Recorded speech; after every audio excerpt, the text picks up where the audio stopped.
எந்த ஒரு ஸ்டேஜுக்கு மேலே தான் அந்த வீட்டில் அரிசி பருப்பு இல்லாத ரொம்ப கஷ்டம் வறுமைன்னு ஒரு காலம் வரும். அவங்க இறக்கறதுக்கு 8 மாதத்துக்கு முன்னாடி இப்போ ஒர்க் போகாமல் வீட்டிலே வந்திருந்தார். அந்த காலத்தில் தான் ரொம்ப இவங்களும் மச்சினரும் ஒர்க் போகல, இவங்களும் ஒர்க் போகல, யாருமே ஒர்க் போகாமல் வீட்டில் வந்து இருந்த உடனே அப்போ ரொம்ப வறுமையாகிடுச்சு. யாரை கேட்குறதுன்னு தெரியல. மாமியார் மாமனார் சம்பாதிக்கிறாங்க, அவங்களையும் உரிமையாக கொடுங்கன்னு கேட்கல. வீட்டில் இருக்கிறத சமைச்சு போட்டு சாப்பிட்டு கொல்லையாக போய் கீரை பிடின்னு வந்துலாம் சமைச்சு வைப்பேன். இங்கேருந்து ஒரு கொஞ்சம் ரொம்ப தூரம் மேம் தண்ணிக்கு போகணுன்னா.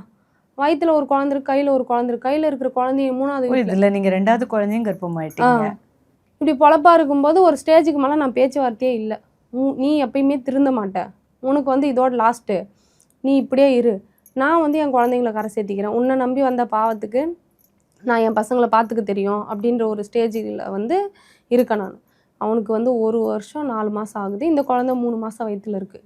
அப்படி இருக்கும்போது நான் சுத்தமாக பேசவே கூடாதுன்னு முடிவு பண்ணி ஒரு 2 மாதம் நான் பேசுகிறதே இல்லை. அர்ச்சனா ப்ளீஸ் அர்ச்சனா, நீ வந்து காசு கொடு, ஒரு 500 ரூபா கொடு, உங்ககிட்ட இல்லாமல் இருக்காது. இப்போ நான் நம்பி கொடுக்குறேன். அவர் சென்னை வந்து 3 மாதம் என்ன பண்ணாருன்னே தெரில.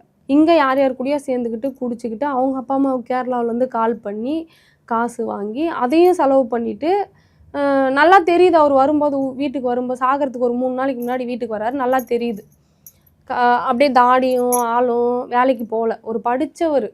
அப்போ வந்து எங்கள் பெரிய பையனுக்கு வந்து ரொம்ப உடம்பு முடியல, அவனுக்கு வந்து ஜுரம். அவனை ஹாஸ்பிட்டலுக்கு கூட்டிகிட்டு போயிட்டு வந்துட்டுருக்கான்.